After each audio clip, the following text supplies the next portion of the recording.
Esto es Podcast Sobrenatural con Carlos Rubio. Bienvenidos. Pitaya. ¿Qué tal, amigos? Es un gusto saludarlos nuevamente. Yo soy Carlos Rubio y está conmigo nuevamente el ingeniero Héctor David Arciniega. Él es ingeniero en electrónica y computación, conferencista, editor y secretario general del Centro Mexicano de Sindonología. Y vamos a continuar con esta interesante conversación sobre la reliquia, nos decía Héctor en un episodio anterior, la reliquia más estudiada del cristianismo, la sábana santa, la sábana de Turín. Mi estimado Héctor, un gusto saludarte nuevamente y gracias por estar con nosotros. ¿Qué tal? Es un placer, Carlos, estar nuevamente con ustedes. Ciertamente es un tema tan apasionante que no nos permite en breve tiempo abundar mucho. Espero que sea una buena semilla para que más gente se asome y se dé una oportunidad de conocerla más. Gracias por Muchísimas estar, gracias. por la invitación nuevamente. Muchas gracias, mi estimado Héctor. ¿Por qué se dice que es una pieza que alguien hizo en la Edad Media o en el Renacimiento? Bien nos platicabas en la ocasión anterior sobre esta disparatada idea de que pudo haber sido Da Vinci quien la hizo, aunque ya nos aclaraste que no es pintura. Pero, ¿cuál es la historia de esta sábana? ¿Por qué la gente cree que la hicieron en la Edad Media? Eh, sí, gracias. Efectivamente, mira, hay mucha situación.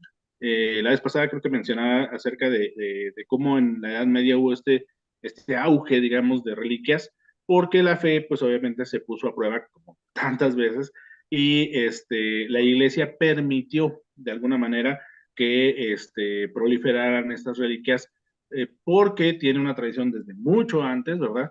Que cuando la evangelización va ganando terreno, va llevando el nombre de Jesús a distintos lugares, en esos nuevos territorios se llevaba una pieza de algún santo para involucrar su protección, para pedir su venia para ese nuevo territorio. Y en las parroquias, en el altar de las parroquias, sobre todo las catedrales más principales, se acostumbraba a poner una reliquia sobre el altar principal. Y la reliquia, por reliquia estamos llamando a lo que queda justamente del cuerpo de un santo o un objeto que estuvo con él. Las reliquias son de tres tipos. La primera, rápidamente lo menciono, de primer tipo se refiere a algo del santo, literalmente, hueso, sangre, cabellos, uña, cualquier resto de su cuerpo físico. Las reliquias de segundo grado son lo que el santo usó en vida, su Biblia, su rosario personal, prendas de vestir, pero hay una tercera categoría que se llama reliquia de tercer grado y que es el contacto con la reliquia de primer grado. Entonces, no es disparatado ver que hay muchas astillas que se dicen que pertenecen a la verdadera cruz de Cristo, pues es que algunas sí eran originales, otras al tocarse con la primera, pues se perdió, digamos, la idea del registro, si tú quieres, meticuloso de dónde estaban esas reliquias y obviamente por eso hay muchos que piensan que en ese auge la reliquia, la sábana santa era una reliquia fraudulenta como muchas. Incluso hubo un obispo en su momento que decía que él conoció a la persona que había pintado, el obispo Pierre de Arcis, cuando se ofrecía a la ostensión pública, esto es, a la que la gente la viera, y como los peregrinos pues son muy conscientes de que el santuario pues tiene gastos y tiene pues que afrontarse para mantención de los que ahí están, pero también para cuidar las reliquias, entonces es lógico, es natural, no es obligado que aportaran algo, ¿no? Entonces sí despierta mucha polémica y hasta se piensa que hubo cierto comercio con reliquias falsas, pero no es el caso. ¿Por qué? Llegando al punto de por qué no es de la Edad Media, tan sencillo como que la reliquia, la sábana santa, tiene una historia en Europa desde el año 1355. Y entonces Leonardo da Vinci nació 90 años después del primer registro de la sábana santa en Europa, entonces es lógico que no habría sido él. Otros queriendo defender eso dicen, no, es que ya había una y él la mejoró. Bueno, pues entonces una falsificación implica que había una verdadera. Entonces, ¿cómo pudo ocurrírsele todo lo que después la ciencia ha descubierto que tiene? Sería como que mucho más milagro el que el falsificador hubiera tenido que ir hasta Palestina a buscar una tela mortuoria del siglo I, buscar que se impregnara solamente del polen en los lugares en donde se dice que estuvo exhibida. En fin, hubiera sido mucho más milagro que una persona la hiciera. Si no lo podemos reproducir exactamente igual, ni la imagen ni la tela como está, bueno, las marcas de la tela, en el siglo XXI, con toda nuestra tecnología, alguien en el siglo XIV, XIII lo hubiera hecho, obviamente no es el caso. Y bueno, efectivamente, la historia de la sábana, como te lo mencionaste, le llamamos la sábana santa de Turín porque se conserva en Turín, en Italia, al norte, en la ciudad de Turín. Ahí se conserva desde el año 1578. Entonces lleva más de 500 años en esa ciudad, pero te digo, en Europa desde 1355. Ahora, como sábana santa, como lo platicábamos la vez anterior, como es el lienzo que contiene la doble imagen del cuerpo desnudo de un hombre, que corresponde en los detalles de sus heridas a todo lo que nos narran los evangelios de la crucifixión de Cristo. Y sin embargo, pues no se requiere mucho esfuerzo, si solamente una sincera búsqueda, y nos damos cuenta de que hay huellas y hay rastros de una tela parecida, por ejemplo, en Constantinopla, hasta el año 1204, que fue la Cuarta Cruzada, se decía que en la Catedral de Santa María de Blanquernes, cada viernes se exhibía una tela, se hacía como que levantar de la tumba cada viernes una tela que tenía la imagen del cuerpo del Señor por el frente y por detrás. No le llamaban sábana santa, ¿verdad? Pero ya hay una evidencia de que había una tela que tenía una imagen del cuerpo desnudo del Salvador. Entonces, ¿quién en su sano juicio le hubiera pintado de esa manera? Para empezar, digo, por lo poco pudoroso que pudiera parecer. Ahora, ¿cómo llegó a Constantinopla? Rastreando hacia atrás, un emperador que se llamaba Romano Lecapeno en el año 944, él fue el que se atesoró todas las reliquias que encontraban y que oía que tenían que ver con Jesucristo para darle poder a su ciudad, ¿no? A Constantinopla. Y él mandó traer, por las buenas o por las no tan buenas, una reliquia que se llamaba el mandilion de Edesa.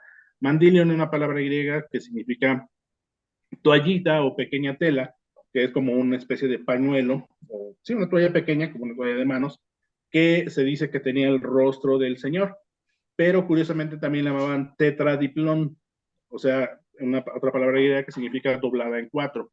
Y si a la sábana completa de esos 4,40 metros la doblas 4 veces, queda exactamente el rostro enmarcado. Entonces, de ahí para atrás, obviamente, ya nada más falta un saltito. En Edesa, en lo que hoy es Urfa en Turquía, estuvo entonces hasta el 944 y desde la mitad del siglo I, porque es donde se cuenta, también por parte de la tradición, que alguno de los apóstoles, probablemente San Judas Tadeo, habría llevado esa tela con el rostro de Jesús a Abgar V, que era el rey de Edesa de ese tiempo, para curarlo de la lepra negra. Entonces, hay los suficientes, digamos, detalles para evidenciar la historia de la Sábana Santa, rastrearla hasta el siglo I en Jerusalén.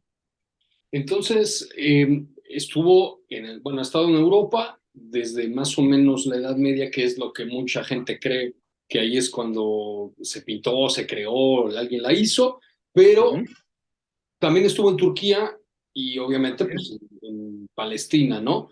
Que presumiblemente sería donde murió Jesucristo. Y me comentabas que esto se puede probar en la sábana, que han encontrado rastros con análisis científicos de que estuvo en Turquía y que estuvo en Jerusalén.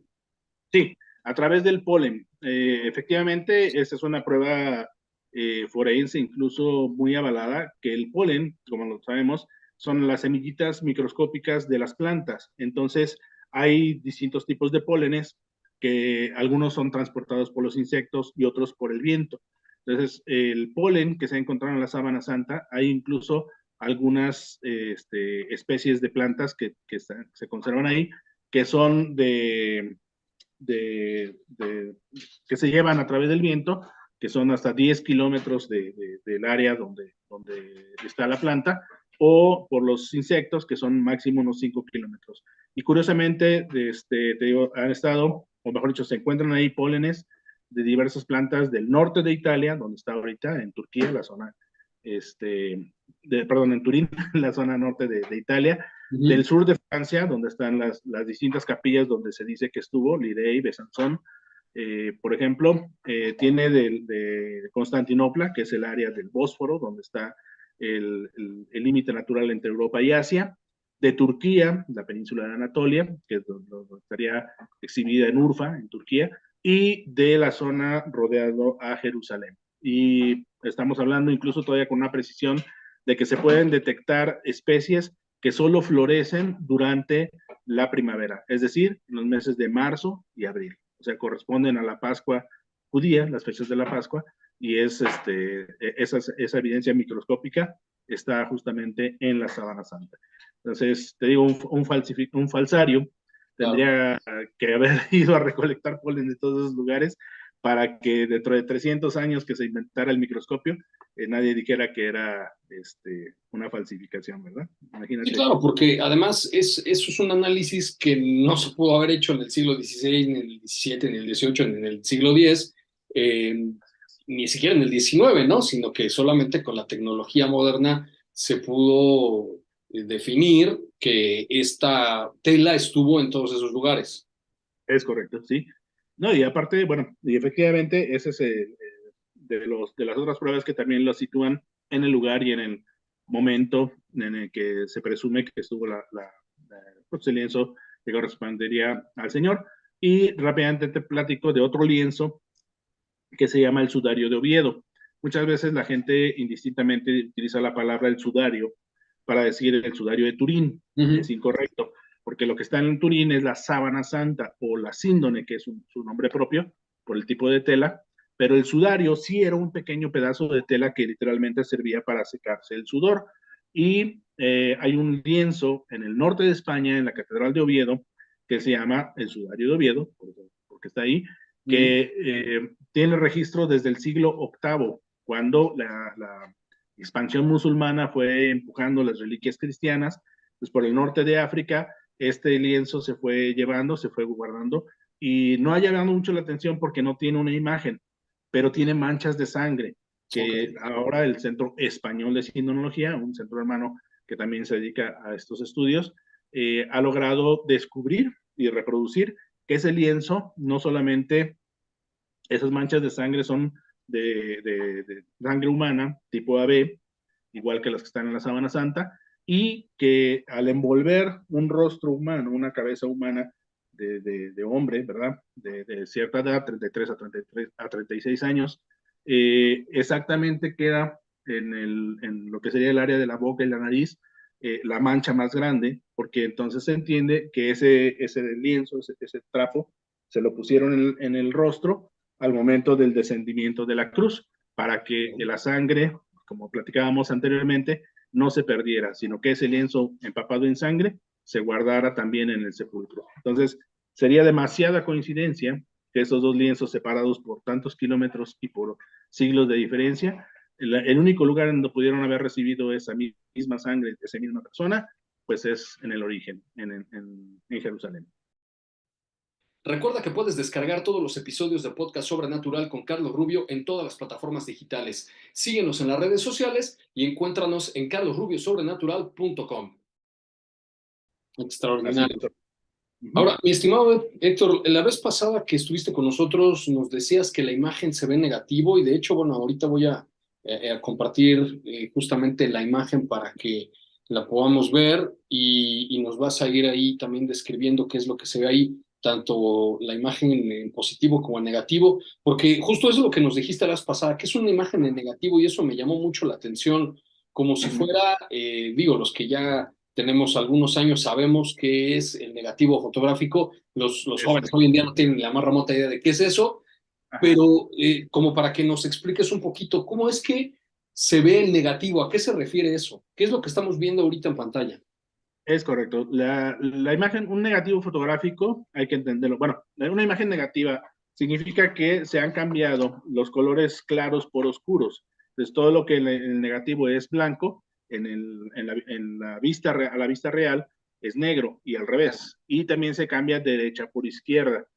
Pero se llama negativo fotográfico aquel que se usaba con una emulsión fotosensible, que normalmente era con algún derivado de la plata, como el nitrato, y al exponerla a la luz, entonces literalmente la luz quema las partes que corresponden entre más se refleja la imagen, más blanca es, entonces la luz quema más esa área, y al ponerle un tratamiento químico, un revelador, se quedan ya fijas en la plancha de cristal o en el papel, y eso es lo que conocemos como fotografía.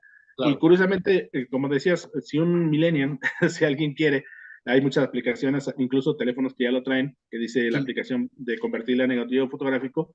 Si pueden pasar sobre la imagen, para aquellos que la estén viendo, o buscan en internet la imagen de la sábana santa, y al poner la imagen, perdón, la cámara sobre la imagen en natural, se ve el negativo fotográfico. Y al revés, si pasas la cámara sobre el negativo fotográfico, estarías viendo lo que vemos a la izquierda, que es la imagen tenue de los colores originales de la sábana santa.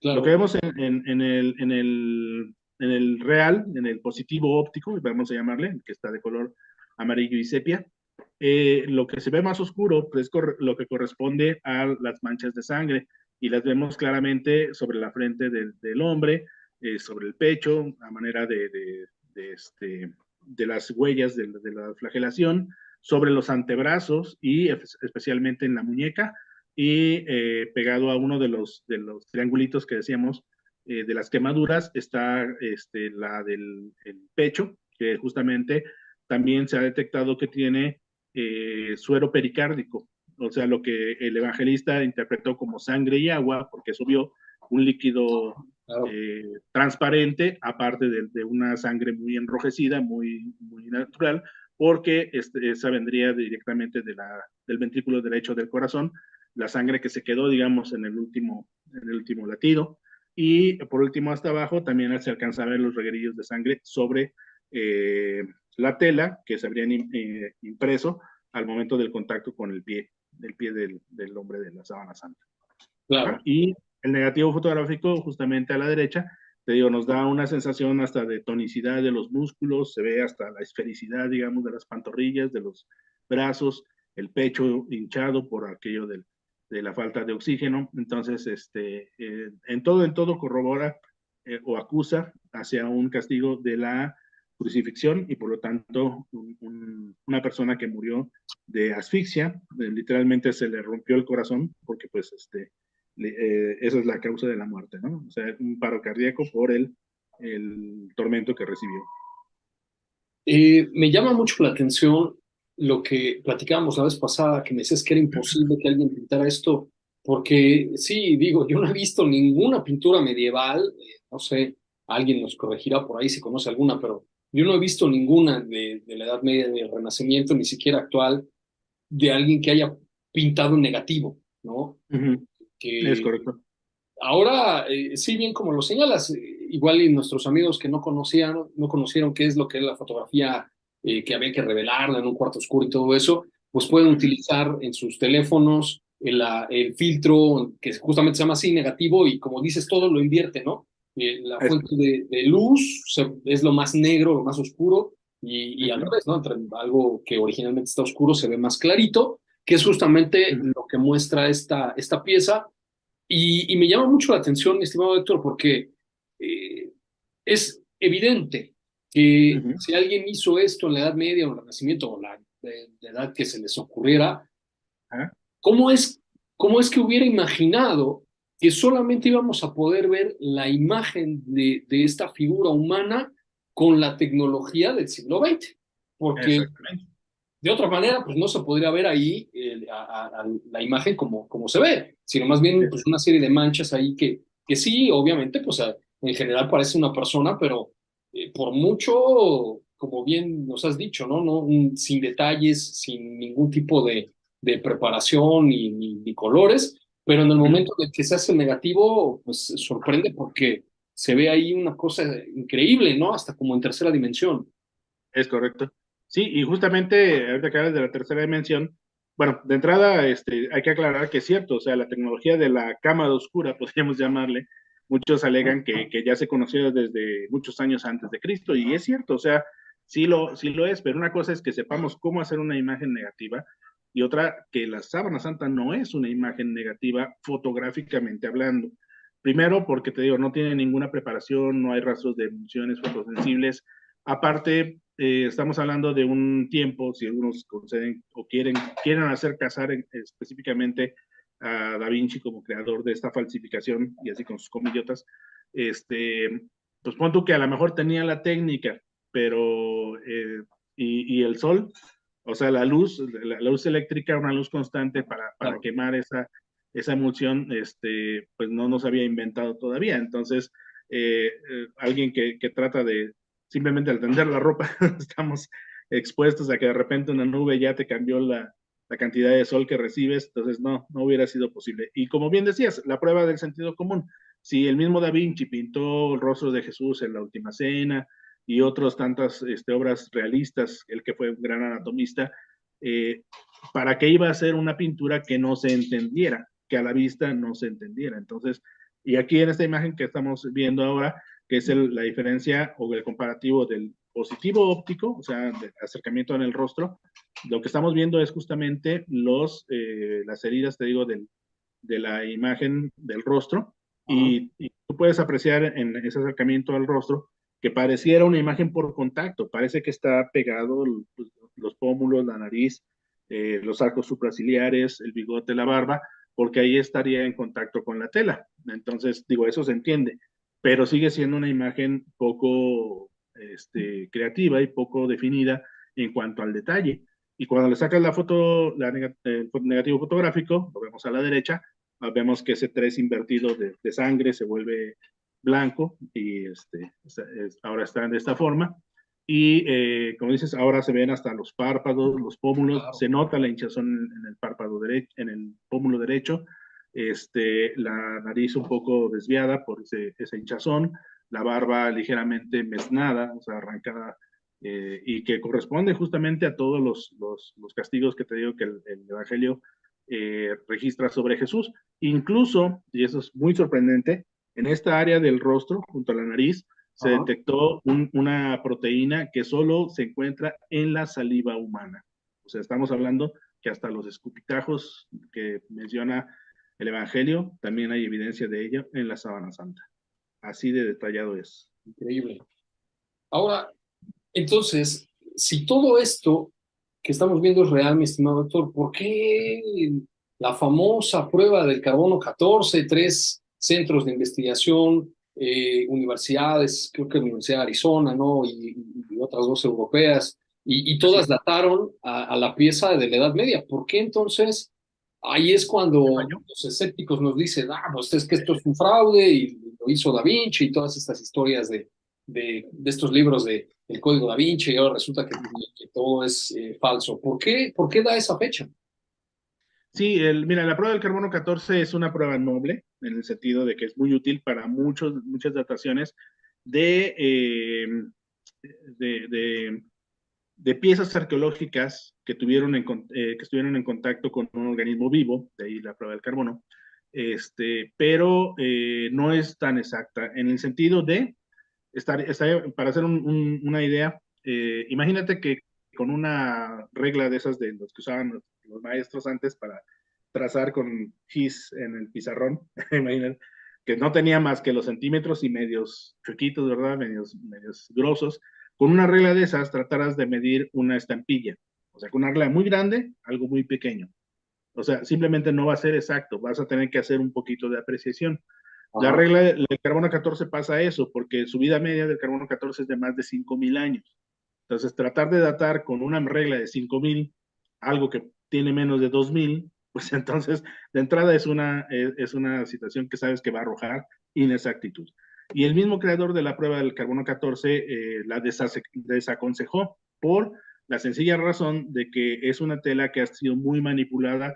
Si vamos con lo que platicábamos de la historia, donde se han exhibido al público varias veces, Entonces, no es una tela que estuvo enterrada, digamos, y al darlo a la luz se hizo la prueba. No, o sea, ha tenido muchas fuentes de contaminación y no iba a salir un dato exacto. Con todo y eso, hicieron la prueba. Tuvieron que cortar nada más de una esquinita, se llama la esquina de Rice, donde les permitieron, porque la tecnología hasta 1988, que fue cuando se hizo esa prueba, permitía que quemando 1 centímetro cuadrado de la tela pudieras hacer el conteo de los átomos y hacer la famosa prueba del carbono 14.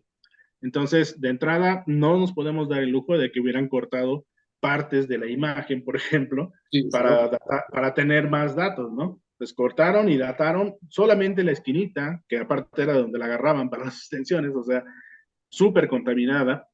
Y segundo, suponiendo que la prueba fue auténtica en el sentido de que arrojó un dato verdadero, que es un rango entre 1260 y 1390, entonces, pues tú dices, pues es de la Edad Media. Ajá, ese pedazo de tela es de la Edad Media, pero ya después, analizando químicamente ese pedazo de tela con el resto de la sábana, se ha encontrado que muy probablemente le tocó justo a un remiendo que sí, de la Edad Media, pudieron haberle colocado. Entonces, te digo, la prueba del carbono 14, desgraciadamente, para los que no les gusta hablar de lo sobrenatural y de la posibilidad de que fuera Jesucristo, ha significado un carpetazo. O sea, ellos dicen, no, ya la ciencia ya habló. Pues sí, habló en su momento y la ciencia es autocorrectiva. Entonces, cuando se demostró que estuvo mal hecha, que los tres laboratorios no siguieron el protocolo, que no sabían de la contaminación que tenían que quitar, entonces que pudo haber alterado el resultado, que a lo mejor hasta los incendios a los que estuvo sometido, de que platicábamos, pudo haber rejuvenecido un poquito la tela por tanto carbono al que estuvo expuesto. O sea, detalles de ese tipo no se han analizado y la postura oficial de estos laboratorios es que no pueden garantizar, digamos, ese estudio ya. O sea, reconocen que no estuvo bien hecho. Sin embargo, a eso ya no se le dio tanta difusión porque en su momento causó mucho revuelo el decir, no, ya, la ciencia habló y ya se dijo que es de la Edad Media. No, en realidad esa prueba ya está más que superada. ¿Y qué pasaría? ¿La iglesia permitiría otra vez el carbono 14? De entrada, no, porque no se necesita. Segundo, porque sigue siendo una prueba destructiva. Entonces, ¿de qué serviría decir, ya la prueba del carbono 14 arrojó que sí, pero pues ya la tasajeaste toda, ¿no? O sea, era de la edad del primer siglo. Entonces, no nos podemos dar ese lujo y ya ni siquiera es necesario. Entonces, todas las demás pruebas, mientras no se puedan reproducir una tela exactamente igual, pues sigue estando en el rango de más allá de la ciencia.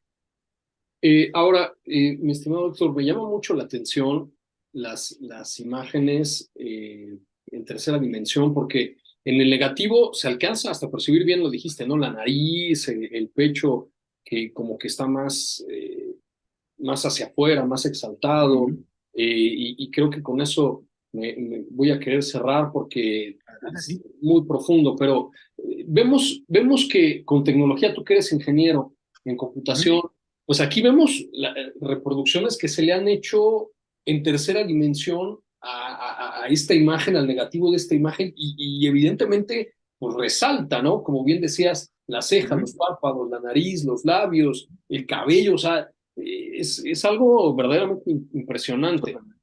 Es correcto.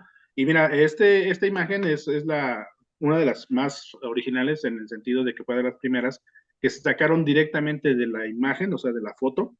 Curiosamente, las fotos con las que trabajamos en todos los centros de sismología del mundo son unas que se sacaron, no las primeras de 1898, sino una serie nueva que hizo un francés, se llama Gustave Henry, en 1932, y porque se hicieron ya con más detalle, con mucho cuidado. Y aquí lo sorprendente es esto, no hay forma de que cualquier otra fotografía, al meterla a este analizador de imagen, que es el BP8, digo, es tecnología de los años 70, pero pues esa tecnología fue la que llevaba el Vikingo, las misiones Vikingo a Marte, por ejemplo, y la única forma en que estas imágenes den ese relieve es porque es una foto de relieve. O sea, si sacas una foto aérea, entonces lo que tarda, digamos, en llegar la luz reflejada de un punto alto al receptor y de un punto bajo te va dando información en tercera dimensión. No. Es lo que pasa con la sábana santa. Ninguna otra fotografía lo hace. Si tú metes una imagen X, por ejemplo, un retrato de una persona, pues los tonos negros, por ejemplo, el cabello, la barba, los ojos, los va a detectar y lo va a interpretar como elevaciones y te saldría una imagen totalmente distorsionada. Entonces, no, la sábana santa, aquí vemos en esta imagen, a la izquierda que todo el cuerpo, incluso, ahí vemos como los brazos están correctamente más salidos, el pecho, y obviamente te digo, son de las primeras imágenes, pero en el rostro, como tú dices, es sorprendente el grado de nitidez, aunque como vemos sobre la ceja derecha y junto al cabello, algunos errorcitos de que el mismo analizador de imagen no puede limar, digamos, a priori, pero pues ya el que podamos reconocer hay un rostro clarísimo, pues es solamente porque esa información está contenida en la imagen. No hay forma de falsificar eso. Excelente.